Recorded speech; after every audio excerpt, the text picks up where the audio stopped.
Good evening. तो आज हमारे साथ हैं मिस्टर शिवा इंगले, जो 2020 नीट टॉपर हैं विद मार्क्स 639 आउट ऑफ 720। तो शिवा, अगर वीडियो ऑन कर सके तो।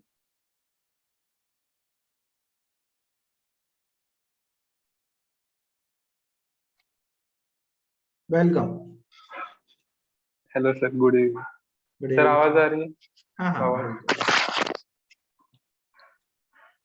कैसे चल रहा है? नहीं सर, सब बढ़िया है। अब ऑनलाइन है सब, तो मगर उनके लेक्चर्स नहीं आ रहे थे। उनको हाँ, कोविड ड्यूटी दिए सर। Covid duty. उधर नहीं सर, उधर के जो स्टाफ है ना, टीचर, उधर को मतलब उनको कोविड ड्यूटी दिए। तो अच्छा जो लेक्चर्स है ना, मतलब डेली नहीं आए। अच्छा। हाँ, थोड़ा गैप। हाँ, हम्म। मतलब पहले आ रहे थे लेक्चर, क्योंकि मेरी बात हुई थी ओमकार से, जो कोल्हापुर में है, मतलब कोल्हापुर हाँ। कॉलेज में था। हम्म। तो वो तो बोलता है कि उनको टीचिंग ही नहीं होती है, सिर्फ टेस्ट होते हैं, पढ़ लो टेस्ट दे दो। नहीं सर, हमारे पहले हो रही थी टीचिंग। टीचिंग। मतलब 15-20 दिन हुई, बाद में थोड़ा गैप पड़ा। अच्छा। 2-3 दिन बाद एक आध दो लेक्चर आते। ओके। बढ़िया। तो मैं वही चाह रहा था कि तुम्हारा एक्सपीरियंस थोड़ा बाकी लोगों के साथ शेयर हो सके, तो क्योंकि काफी सिमिलर सिचुएशन फिर से क्रिएट हो गई है जो लास्ट ईयर थी। हाँ। लास्ट ईयर जैसे तुम्हारे टाइम पे एकदम ही डेट कब होगी, कब एग्जाम होगा, उसका कोई आइडिया नहीं हम्म। लग रहा था। फिर से सिमिलर सिचुएशन हो गई है कि कब होगा एग्जैक्टली, नीट एग्जैक्ट डेट क्या रहेगी।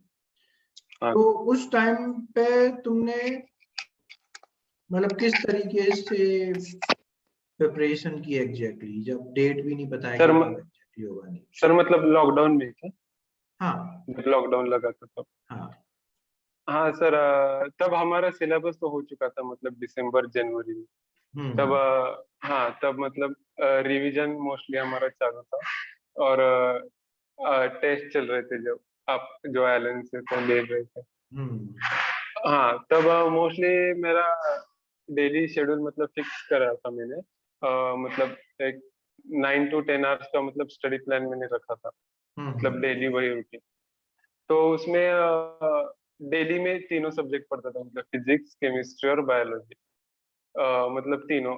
और ऐसे कुछ कुछ चैप्टर्स थे कि मतलब फिजिक्स के थोड़े हार्ड जो है टॉपिक, मतलब उनको 2 या 4 दिन में खत्म करने का है। या फिर बायोलॉजी के जो जो बड़े बड़े टॉपिक है, उनको हम्म। मतलब एनसीईआरटी कवर करना था। और हम्म। मतलब लास्ट के जो 4-5 महीने थे, स्पेशली बायो के लिए मैंने सिर्फ एनसीईआरटी मतलब रेफर किया था। हम्म। क्योंकि 2019 का जो एक्सपीरियंस था बायोलॉजी के लिए, मतलब मोस्टली पेपर बायोलॉजी के लिए एनसीईआरटी के बेस था। तो हम्म। हाँ, मतलब हार्ड करने के बजाय मैंने सोचा कि इस बार भी सिमिलर थोड़ा सा पेपर रहेगा, क्योंकि एनटीए ने इस ऑर्गेनाइज किया था ना पहली बार। हाँ। तो मोस्टली एनसीईआरटी मैंने फोकस किया था। और मतलब इक्वली टाइम मैंने शेयर किया था फिजिक्स, केमिस्ट्री और बायोलॉजी के लिए। मतलब डेली कितना है, 2-3 घंटा। और 3-4 दिन के बाद एक टेस्ट देता था। और तीन अगर चार दिन के फिजिक्स, बाद टेस्ट, बाकी टाइम रिवीजन। हाँ सर, रिवीजन रिवीजन चालू था। हम्म। मतलब टेस्ट का जो पोर्शन है, वो मतलब 3-4 दिन में खत्म करने का। और हम्म। बाकी टेस्ट देने बाकी टेस्ट। का। और टेस्ट के पहले, अगर टेस्ट का जो भी पोर्शन होगा फिजिक्स केमिस्ट्री का, तो पहले मतलब टेस्ट के पहले कम से कम 2 या 3 बार रिवीजन कर लो। हाँ। जो भी मतलब टॉपिक वो है। नीट व एनटीए वाले ब्रेक डाउन तो नहीं दे रहे हैं, बट तूने लगाया होगा तो ये 639 का ब्रेक डाउन कैसे है? नहीं सर, पहले कभी मैंने मतलब सोचा भी नहीं था कि इतने मिल सकते हैं। गवर्नमेंट कॉलेज मतलब एम था कि कोई ना, मतलब गवर्नमेंट कॉलेज तो मिल जाए। इतने हम्म। मार्क्स का मतलब एक्सपेक्टेशन नहीं थे। लेकिन जो है ना मतलब कंसिस्टेंसी मैंने पढ़ाई की पहले, मतलब जो लॉकडाउन में थे ना, बहुत सारे बच्चे थोड़े मतलब लूज पड़ गए उधर, लेकिन वो जो डिस्ट्रैक्शन मोबाइल वगैरह, तो उन सब पर मैंने ध्यान नहीं दिया था, इसलिए शायद कंसिस्टेंस मतलब डेली पढ़ाई करता रहा। और हाँ मतलब और ज्यादातर बच्चों ने क्या किया था, मतलब बहुत सारे बुक्स मतलब वो रिव्यू कर रहे थे, मतलब एक फिजिक्स का ही समझ लो, दो तीन बुक्स में से वो उठाकर क्वेश्चन सॉल्व कर रहे थे। लेकिन मैंने वही टाइम पर मतलब लॉकडाउन में अपने जो बकलेवल के जो मॉड्यूल्स थे वही तीन बार तो सॉल्व कर लिए थे पूरा, मतलब फिजिक्स के लिए।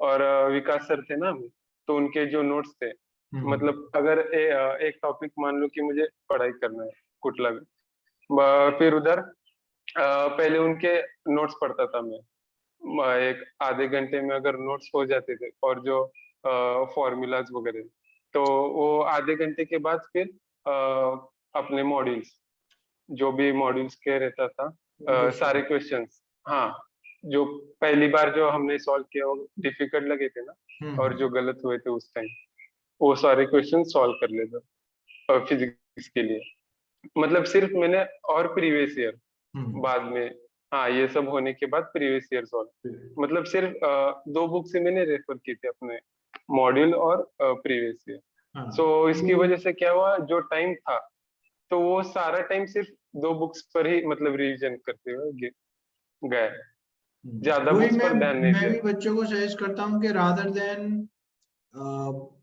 बड़ा ज्यादा बुक्स बटोरने की जगह कन्फाइंड रहो और अच्छी तरह करो। हाँ सर, हाँ हाँ, वो एग्जैक्टली वही किया था मैं। तो ज्यादा से ज्यादा टाइम ही मेरा बचा ना उससे हुआ उधर, और जो टाइम है वही रिवीजन में काम आया। तो ज्यादा से ज्यादा मतलब एक ही चीज पर रिवाइज हुआ, तो सही। जो कंसेप्ट है वो हाँ अच्छी तरह से। तो ये और फिजिक्स की स्ट्रेटजी होगी, फिर केमिस्ट्री की। हाँ हाँ हाँ हाँ सर, केमिस्ट्री में जो फिजिकल फिजिकल केमिस्ट्री जो था हमारा, वो क्वेश्चंस थे उसके, तो उतने हार्ड नहीं आते उधर फिजिकल केमिस्ट्री में। अगर आपको फॉर्मूला आता है तो फॉर्मूला अप्लाई करो और सीधा आंसर रहता है उधर। तो मोस्टली हाँ उसी, सर उसके लिए मैंने पहले फॉर्मूला, मतलब एक फॉर्मूला बुक बनाई थी, फिजिक्स के लिए भी बनाई थी फॉर्मूला बुक, और केमिस्ट्री के, फिजिकल केमिस्ट्री के लिए। तो फॉर्मूला बुक में हर एक चैप्टर के एक दो पेजेस में सारे फॉर्मूलेस हो जाते हैं, तो वो सारे हाँ वो सारे पहले फॉर्मूला लिखे थे, और सब याद भी हो गए थे मोस्टली, जो सिर्फ इक्विलिब्रियम, आयनिक इक्विलिब्रियम जो टॉपिक थे वो थोड़ा वीक था, लेकिन बाकी ऑलमोस्ट सारे फॉर्मूले उधर हो गए थे फिजिकल केमिस्ट्री में। तो बचा था सिर्फ क्वेश्चन प्रैक्टिस, तो उधर भी सेम बाकलीवाल के जो मॉड्यूल्स थे, उधर से क्वेश्चन प्रैक्टिस, और प्रीवियस ईयर में जो क्वेश्चंस आए थे उस टॉपिक के ऊपर, वो सिर्फ दोनों। और जब हमारे टेस्ट हुए थे बकलीवाल के या फिर एलन के जो देता था मैं, उनमें उस टॉपिक के क्या क्या गलती हुई थी मतलब पिछले बार, तो फिर वो जो पेपर है, मतलब अगर आयनिक इक्विलिब्रियम टॉपिक में पढ़ रहा हूँ तो पहले मैं नोट्स करूंगा, बाद में फॉर्मूला, और अपने मॉड्यूल में जो गलत क्वेश्चन हुए थे पिछली बार सिर्फ वही सॉल्व करता था, या थोड़े पिछली बार मतलब ट्रिकी थे वही क्वेश्चन सॉल्व करता था। और उसके बाद अपने क्वेश्चन पेपर आयनिक इक्विलिब्रियम में जो दो तीन बार जो टेस्ट हो रहे थे, तो उसमें जो गलत हुआ था, कि एलन में जो गलत हुआ था, वो करने के बाद मतलब ऑलमोस्ट एक टॉपिक मतलब वो रेडी हो जाता है, ये सारे करने के बाद फिजिकल केमिस्ट्री के लिए। और बाकी एनसीईआरटी भी थोड़ी पढ़ी थी फिजिकल केमिस्ट्री की, जो दो तीन टॉपिक थे, मतलब इलेक्ट्रोकेमिस्ट्री या जो एक दो टॉपिक थे उसके सिर्फ एनसीईआरटी। और इनऑर्गेनिक के लिए तो सिर्फ एनसीईआरटी पढ़ी थी मैंने, जस्ट लाइक बायो, मतलब वो क्या लाइन टू लाइन क्वेश्चन आते हैं उधर, और सिर्फ हाँ हर बार सिर्फ एनसीईआरटी के क्वेश्चन, मतलब बाहर के क्वेश्चन ही नहीं रहते उधर। तो हाँ जस्ट लाइक बायो हम जैसा लाइन टू लाइन पढ़ते हैं, उसी तरह इनऑर्गेनिक का किया था। और ऑर्गेनिक का हमें संजय पाटिल थे ना 12th में, तो उनके मतलब जो नोट्स थे वो बहुत ही अच्छे थे। उन्होंने क्या किया था, सारे जो नेम रिएक्शन है वो एनसीईआरटी प्लस अदर जो मतलब कभी कभार जेई या सीबीएसई जब लेता था नीट एग्जाम, AIPMT, हाँ हम्म ये सारे जब क्वेश्चंस आए थे उससे रिलेटेड, तो वो भी रिएक्शंस उन्होंने बुक में दिए थे। मतलब वो नोट्स में हमारे एनसीईआरटी के भी रिएक्शंस थे, प्लस जो मतलब एक्सपेक्टेड है कि आ सकते हैं या पिछली बार आए थे, वो सारे रिएक्शंस वगैरह उधर थे नोट्स में। तो मोस्टली मैंने 7 या 10 बार सिर्फ उनके नोट्स से वही रिवाइज करता गया, मतलब एनसीईआरटी भी उतना नहीं खोली उसके लिए। और हम्म ये सब मतलब वहाँ पे कंसेप्ट के लिए वो नोट्स उनके, और जो रिक्वायरमेंट है, और क्वेश्चन प्रैक्टिस के लिए अपने अगेन मॉडल थी, पहली बार भी सॉल्व किया था, अगेन रिवीजन के लिए भी, और प्रीवियस ईयर, ये दो मोस्टली सॉल्व किया था तो पूरा तीनों कवर केमिस्ट्री कर के दिए। लिए। तो बेसिकली फिजिकल के लिए फॉर्मूला शीट बना लो, इनऑर्गेनिक के लिए एनसीईआरटी हाँ, line to line notes biotic line to करा। लाइन तूने पढ़ा, और ऑर्गेनिक के लिए क्लास नोट्स बेसिकली रेफर किए मोस्टली। हाँ सर। और बायोलॉजी के लिए तूने बोला कि एनसीईआरटी पे ही फोकस किया, उसके उसमें भी कुछ स्पेसिफिक काम तूने किया बायोलॉजी को याद रखने के लिए? हाँ सर, बायोलॉजी कैसा है, मतलब वो थोड़ा वोलेटाइल है, मतलब समझ में भी आता है लेकिन बाद में हम थोड़ा भूल जाते हैं। और फिर ये बायोलॉजी के जो क्वेश्चंस है, कुछ कुछ जो क्वेश्चंस है, वो मतलब हर एक लाइन से एक एक शब्द से मतलब जो है वो उठाते हैं क्वेश्चन, और उस पर हम्म एक क्वेश्चन फ्रेम कर देते हैं। हम्म तो मैंने क्या किया था, जब हम नोट्स निकालना चालू किया था, first topic to last topic सारे के मैंने नोट्स निकाले थे। तो उससे क्या होगा कि मतलब हाथ से जब आप लिखोगे तो थोड़ा माइंड में भी याद रहता है वो चीज। हम्म तो हाँ, पूरे एनसीईआरटी मतलब लगभग 1-2 बार तो हाथ के नीचे से गई थी, वो पूरा हम्म हाथ लिखने से प्रैक्टिस।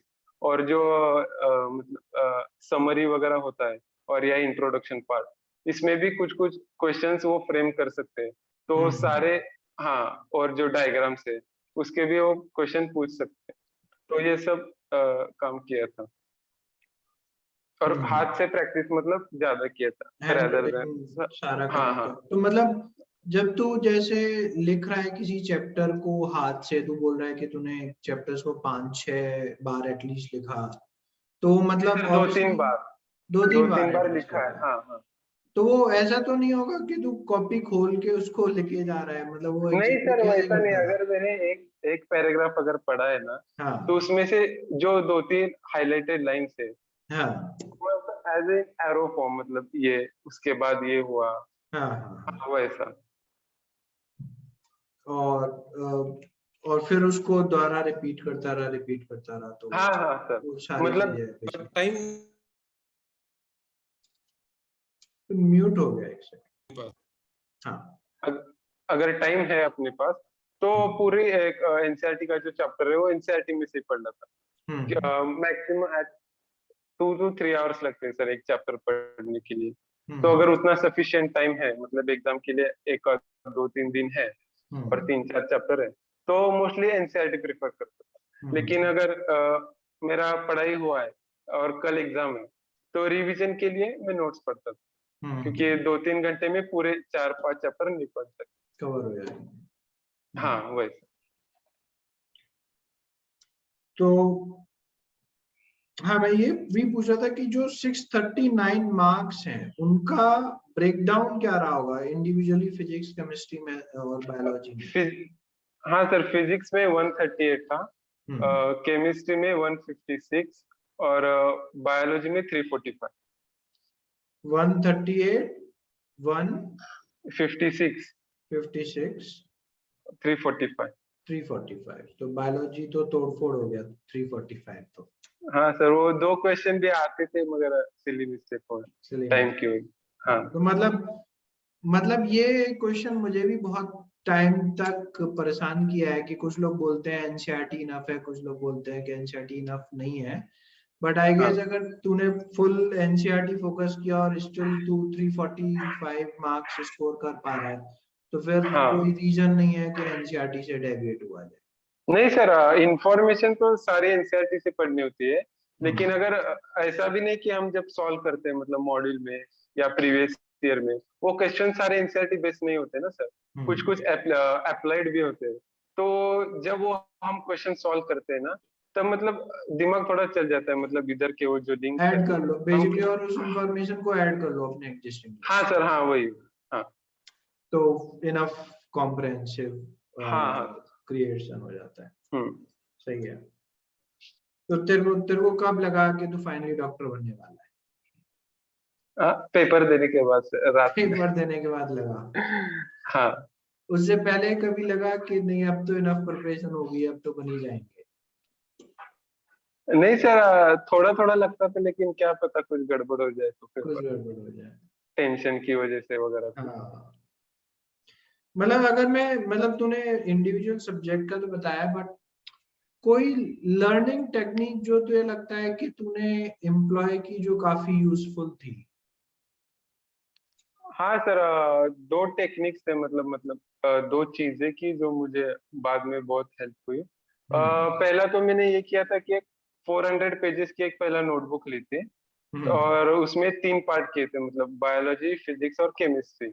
हम्म। जो भी पेपर में क्वेश्चन आता था, जो मेरे से नहीं हुआ कि जिसमें से इंफॉर्मेशन हम इकट्ठा कर सकते हैं, हम्म। तो क्या किया था मैंने, बुक को 3 हिस्सों में बांट दिया, बायोलॉजी, फिजिक्स और केमिस्ट्री। उसमें भी बायोलॉजी के हर एक चैप्टर के लिए 2 पेजेस दिए थे, हम्म। फिजिक्स के लिए हर एक चैप्टर के लिए 2 पेजेस, केमिस्ट्री के लिए भी हर एक चैप्टर के लिए 2 पेजेस। तो उसमें वो 2 पेजेस में मैं क्या लिखता था, जो भी क्वेश्चन गलत है, मतलब अगर पता मान चलो कि एक क्वेश्चन था, उसकी मुझे कोई इंफॉर्मेशन नहीं पता थी, या उसका फॉर्मूला नहीं पता था, या हम्म। यह सब पता होने के बावजूद मैंने क्या गलती की थी, हम्म। वो उस 2 पेजेस के अंदर में लिखता था। हम्म। मतलब हाँ, जो जो भी गलती हुई, या मुझे कोई पार्ट पता नहीं, या जो मतलब हार्ड फॉर्मूलाज क्यों, जो इंफॉर्मेशन, वो हम्म। सारे वो जो भी रिलेटेड जो टॉपिक्स थे, उनके अंदर 2 पेजेस में ये सारी बात लिखता गया।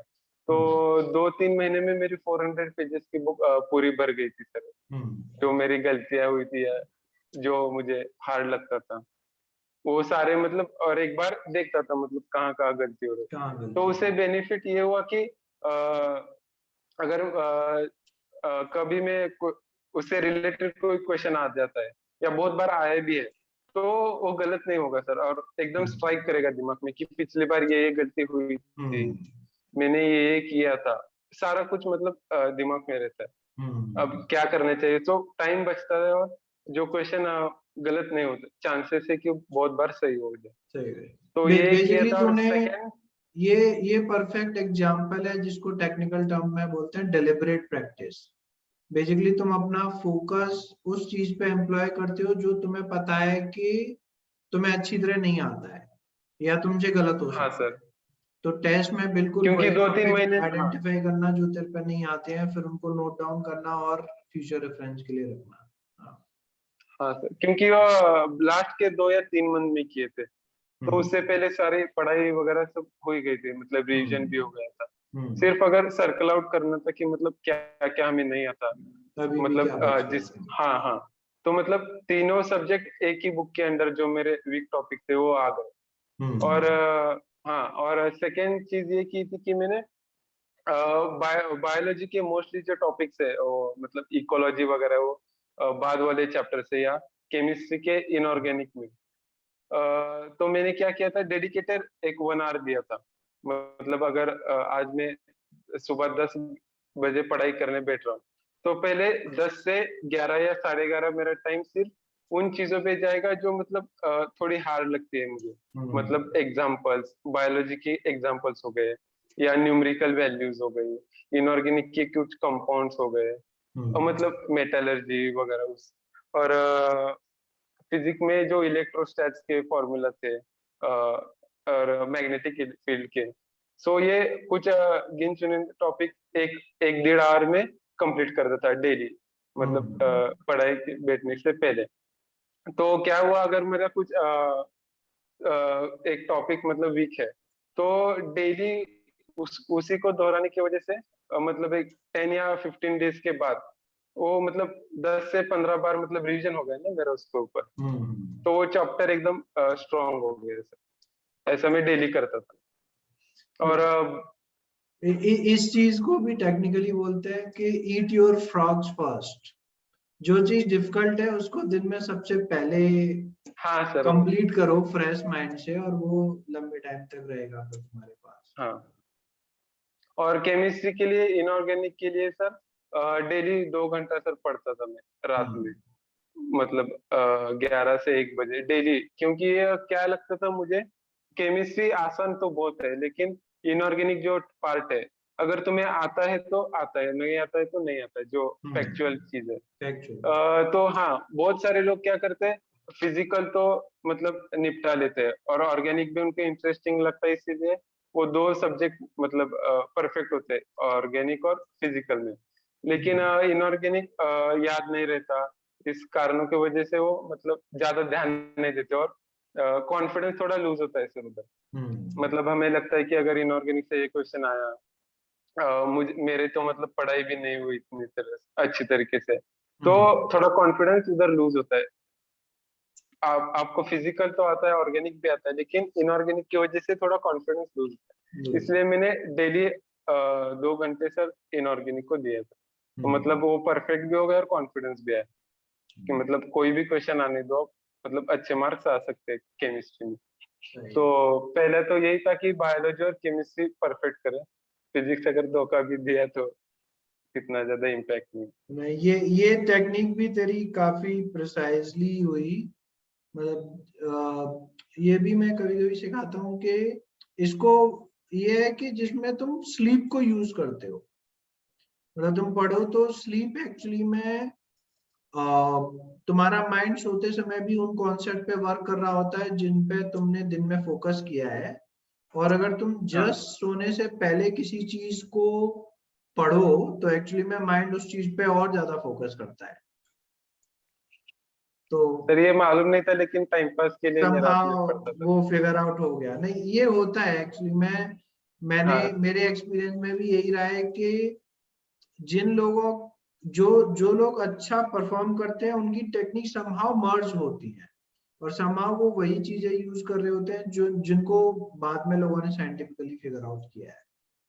हाँ हाँ, जैसे इस चीज को मैं ऐसे यूज करता था समहाउ, फिर से मेरे को किसी ने बताया नहीं था कि मैं सोने से जस्ट पहले अपने नेक्स्ट डे को माइंड में प्ले आउट करता था कि मैं सुबह हाँ उठूंगा, ये काम करूंगा, ये काम करूंगा, फिर क्लास जाऊंगा, क्लास में ये पढ़ाया जाएगा, फिर आके होमवर्क करूंगा, फिर ये करूंगा, फिर घूमने जाऊंगा और फिर सो जाऊंगा।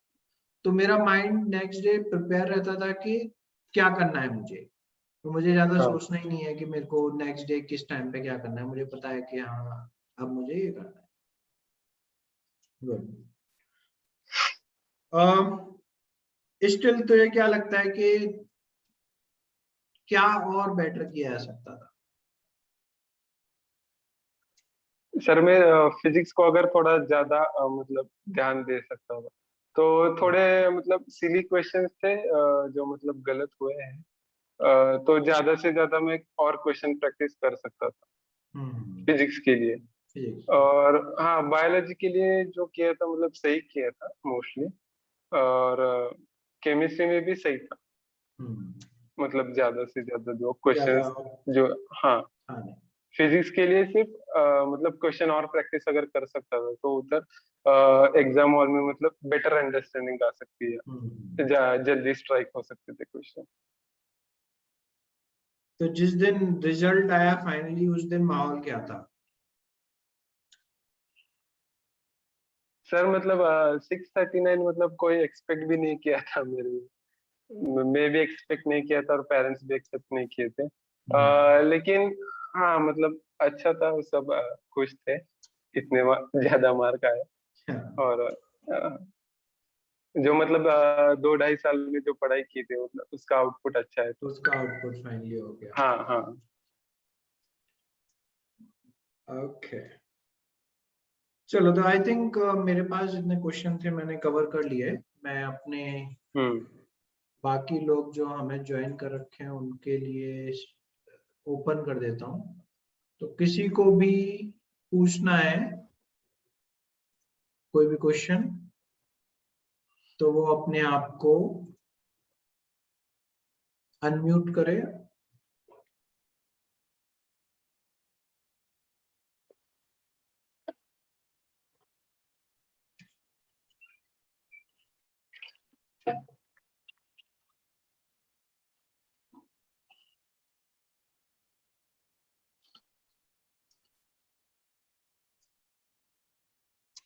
किसी को नहीं पूछना?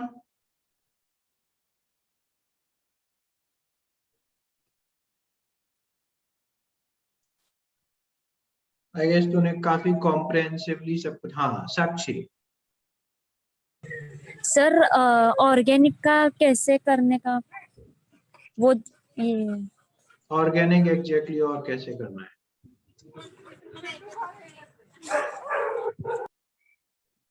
हेलो। हाँ हाँ, ऑर्गेनिक के लिए मैंने पहले ही बोला था कि हमारा संजय पाटिल सर थे।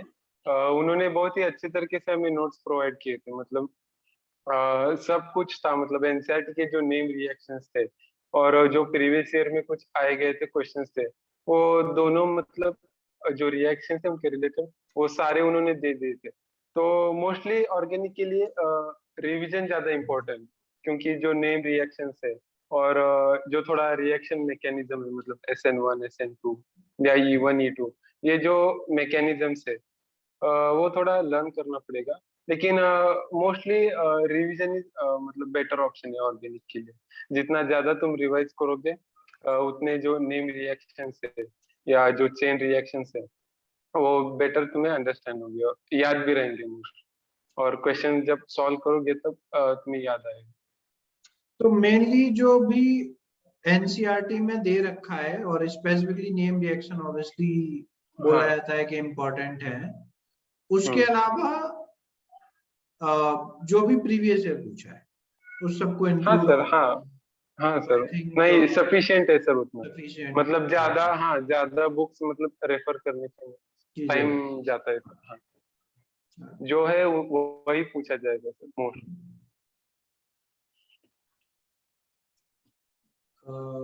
और कोई?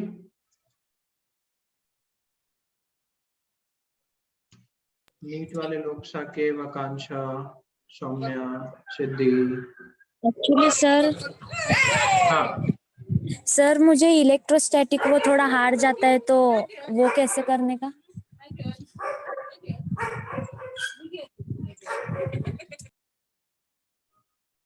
इलेक्ट्रोस्टैटिक कैसे कर सकते हैं?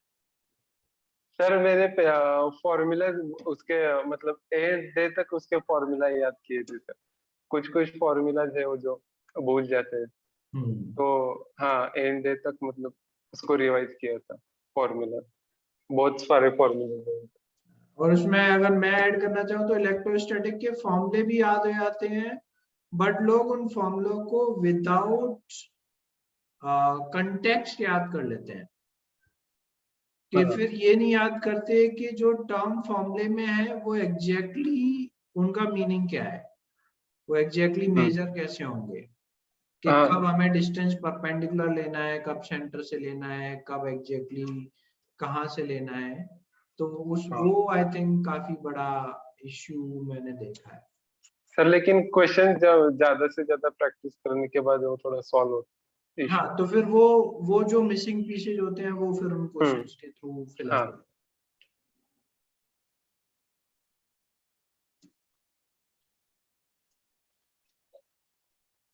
सिर्फ साक्षी कोई डाउट है कोई भी और, या फिर हम फ्री कर दें?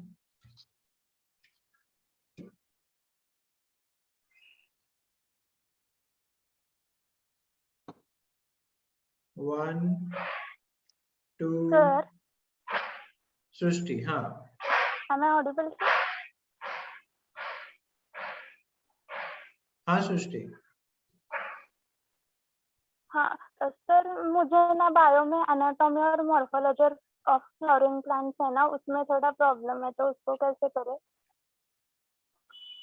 हाँ हेलो सर, वहाँ आई एम ऑडिबल? हेलो।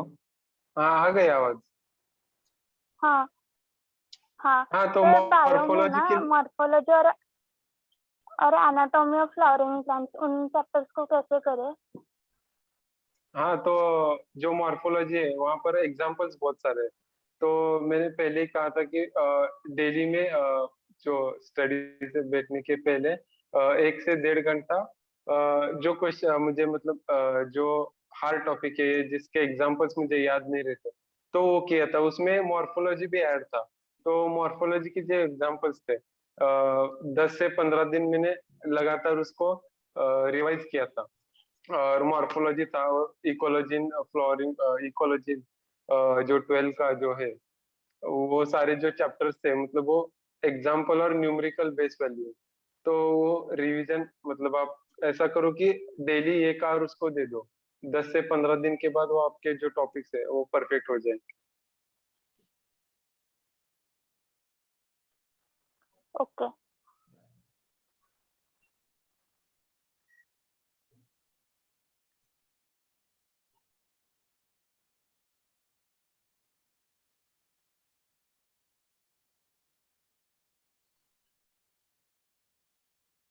और कुछ?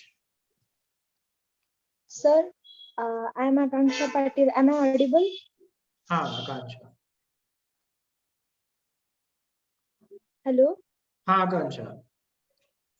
मुझे पूछना था सर, ड्यूरिंग द एग्जाम आपने प्रेशर कैसे हैंडल किया था, क्योंकि आपके भी एग्जाम्स पोस्टपोन हुए थे, तो प्रेशर मेरा वही प्रॉब्लम है, क्योंकि मैं प्रेशराइज बहुत होती हूँ इवन इन टेस्ट आल्सो। सो आपने कैसे उसे हैंडल किया?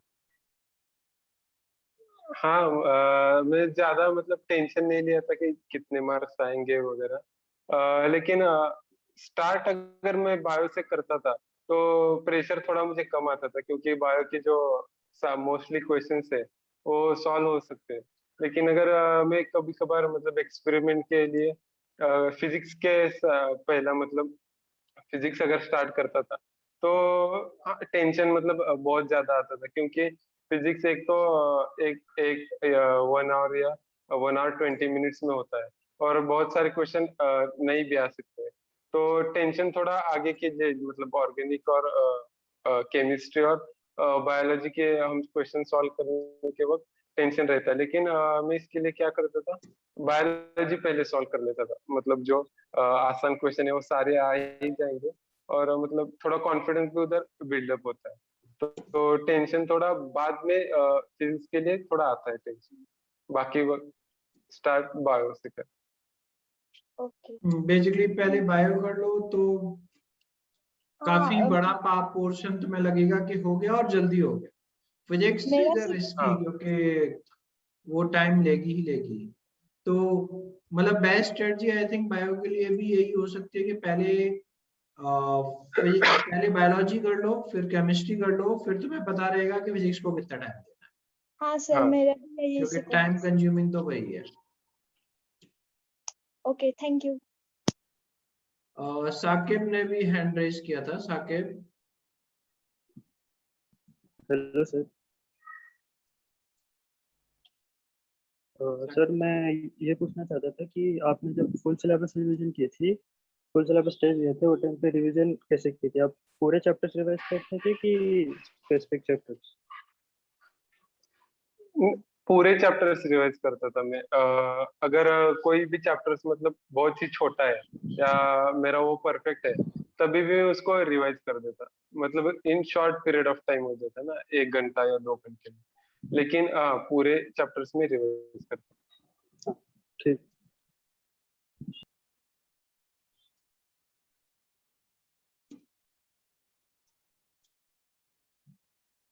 और कोई?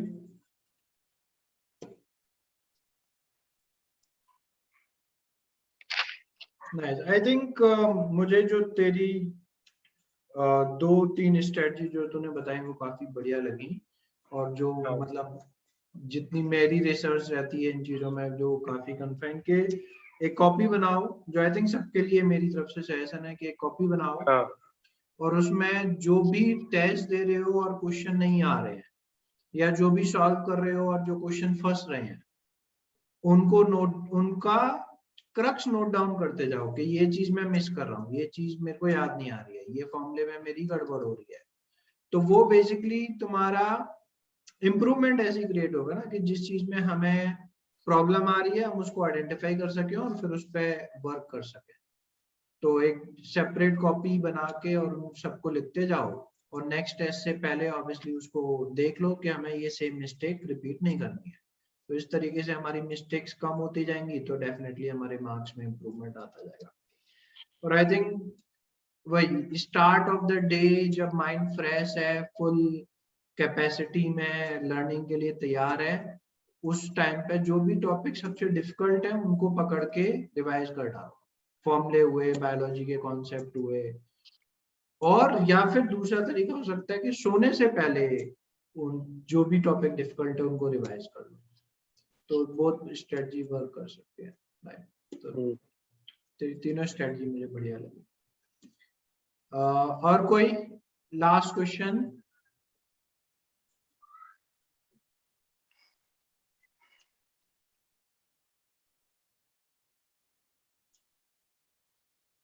नाइस। तो थैंक यू शिवा अपना टाइम लगाने के लिए। नहीं सर, थैंक यू। एंजॉय करो कॉलेज। होपफुली आई थिंक 2-3 महीने के बाद तुम अपने कैंपस पे पहुंच पाओ और फाइनली अपना कॉलेज लाइफ स्टार्ट कर सको। हाँ सर, मोस्टली ये लगता है 1 महीने बाद चालू होगा। हाँ, बहुत सारे जो प्राइवेट कॉलेजेस थे वो चालू हो गए, ओपन हो कोई गए। 1 जून हाँ, से, हाँ कोई 15 जून से हाँ, हो तो आई थिंक एक बार 18+ वैक्सीनेशन स्टार्ट हो जाए तो आई थिंक कॉलेजेस सीधे बोल देंगे कि वैक्सीन कराओ और आ जाओ। हाँ सर, हाँ मोस्टली प्राइवेट जो कॉलेजेस है उनको हाँ, यही बोला गया है, यही है। मतलब वैक्सीनेशन के बाद आए। तो इसीलिए मुझे लग रहा है कि कॉलेज तो आई थिंक 1-2 महीने में स्टार्ट डेफिनेटली हो जाने चाहिए। हाँ सर, हो। चलो, थैंक यू। हाँ, अच्छे थैंक यू डॉक्टर सर बनो बुलाने ताकि के। हमारे बुढ़ापे में काम हो। हाँ सर, जरूर। चलो, टाटा। हाँ, thank you sir, bye. Okay, बाकी लोगों के लिए अगर कुछ भी और प्रॉब्लम है जो मेरे से तुम डायरेक्टली पूछना चाह रहे हो तो मुझे मैसेज कर दो एंड विल टॉक। चलो, टाटा।